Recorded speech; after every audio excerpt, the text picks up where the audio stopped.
পঞ্চম অধ্যায় কৰ্মসন্ন্যাস যোগ। তৃতীয় অধ্যায়ৰ জ্ঞান যোগ আৰু চতুৰ্থ অধ্যায়ৰ কৰ্মযোগৰ ব্যাখ্যাৰ পিছত কুন্তীপুত্ৰ অৰ্জুনে ঠিকেই বুজি পালে যে কৰ্ম কৰাৰ গত্যন্তৰ এই পৃথিৱীত নাই। জ্ঞান যুগত জিকিলে ৰাজ্যপ্ৰাপ্ত কৰিবা আৰু হাৰিলেও দেৱত্ব পাবা বুলি কোৱাৰ পিছত কৰ্মযোগ শুনি অৰ্জুন নিশ্চিত হ'ল যে দুয়োটা যোগ বা মাৰ্গতেই মনুষ্যই কৰ্মত প্ৰবৃত্ত হ'বই লাগিব।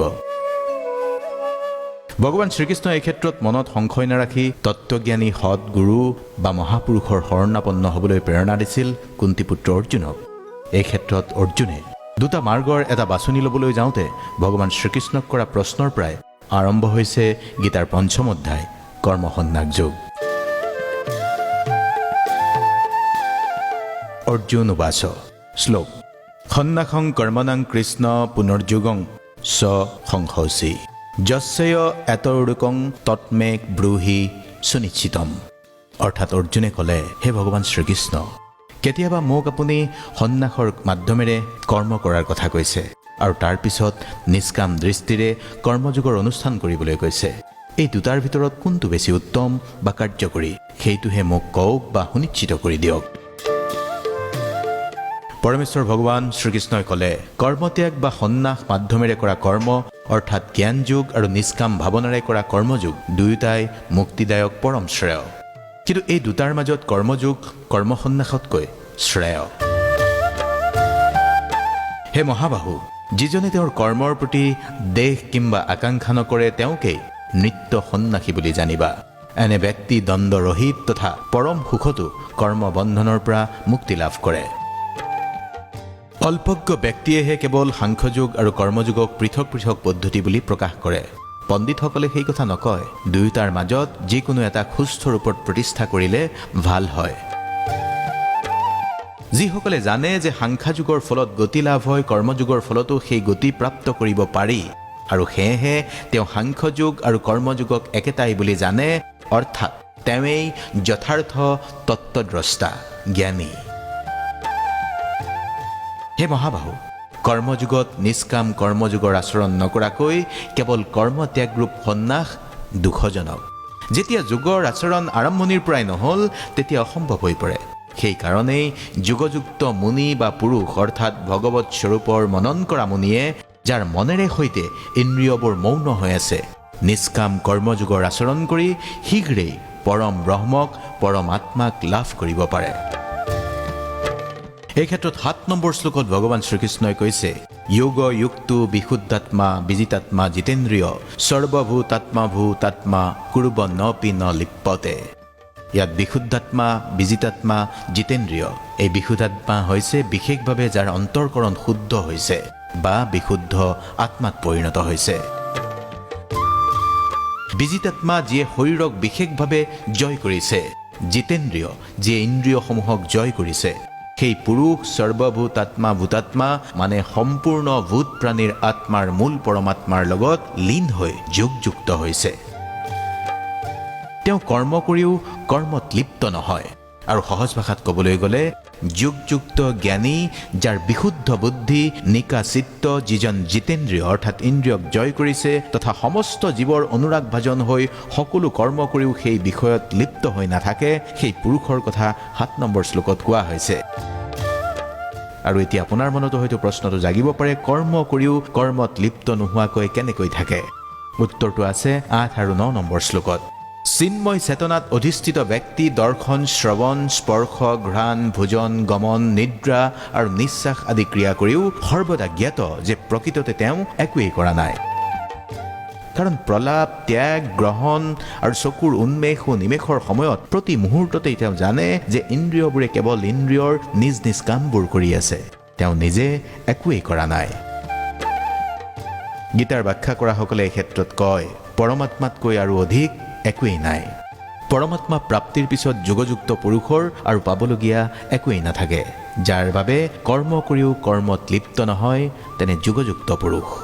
পৰৱৰ্তী শ্লোকত কৈছে, যিয়ে সমস্ত কৰ্মৰ ফল পৰমেশ্বৰ ভগৱানকেই সমৰ্পণ কৰি অনাসক্ত হৈ কৰ্ম কৰি যায়, কোনো ধৰণৰ পাপে তেওঁক স্পৰ্শ কৰিব নোৱাৰে। ঠিক যিদৰে পানীয়ে পদুম পাতক স্পৰ্শ কৰিব নোৱাৰে, মানে বোকা আৰু পানীত উপঙি থাকিও পদুম লিপ্ত নহয় পানী আৰু বোকাৰ সৈতে, ঠিক তেনেকৈ যোগযুক্ত পুৰুষ বা যোগীজনেও সেইদৰে পৰমাত্মাত বিলীন হৈ আসক্তি সকলো ত্যাগ কৰি কৰ্ম কৰি গৈ থাকে।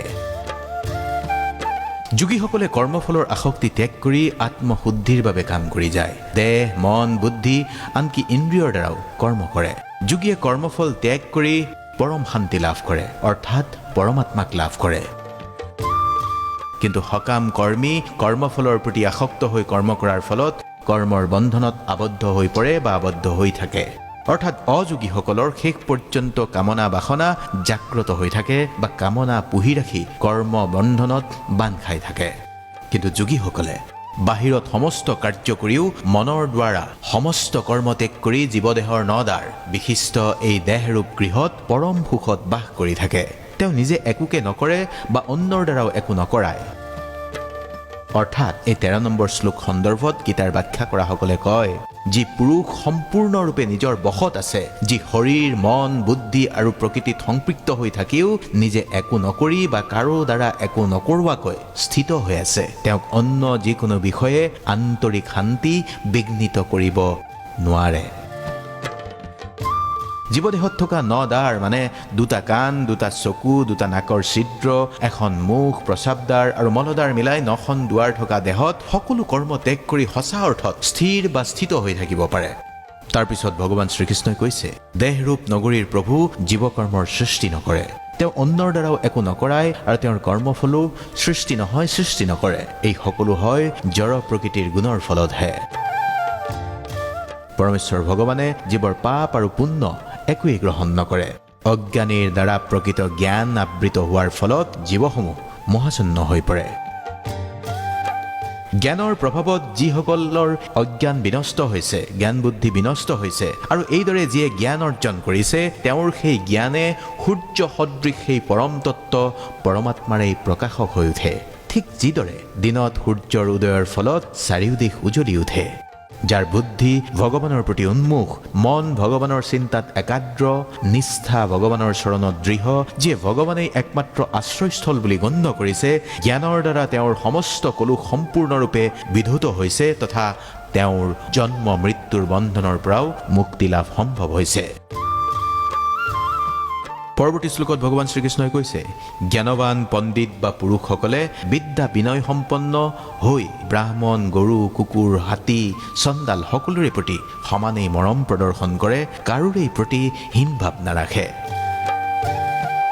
যাৰ মন সাম্য বা সমত্ব প্ৰাপ্ত হৈছে বা সাম্যত অৱস্থিত হৈছে, অৰ্থাৎ মনৰ সমতা স্থাপন হৈছে, তেওঁলোকে ইহলোকতে জন্ম মৃত্যুৰ সংসাৰ জয় কৰিছে।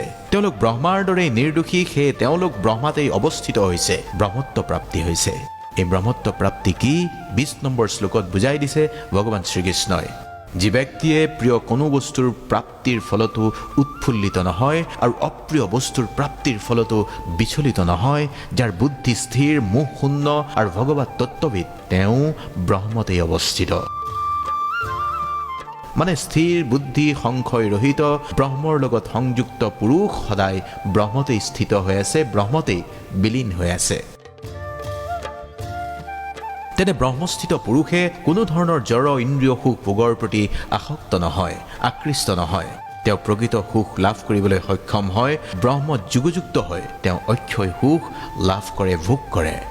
বিবেকবান পুৰুষে দুখৰ কাৰণে ইন্দ্ৰিয়জাত বিষয়ভোগত আসক্ত নহয়, হেকন্তেয় এনেধৰণৰ সুখ ভোগ আদি অন্তবিশিষ্ট। সেয়েহে জ্ঞানী লোকে ইয়াত সুখ শান্তি লাভ নকৰে। এই দেহ ত্যাগ কৰাৰ পূৰ্বে যিয়ে কাম ক্ৰোধৰ ঊৰ্ধত বেগ সহ্য কৰিবলৈ সক্ষম হয়, তেৱেই যোগী আৰু এই জগতত তেৱেই সুখী ব্যক্তি। যিয়ে আত্মাতেই সুখ অনুভৱ কৰে, যিয়ে আত্মাতেই ক্ৰীড়াযুক্ত আৰু আত্মাই যাৰ লক্ষ্য, তেৱেই যোগী।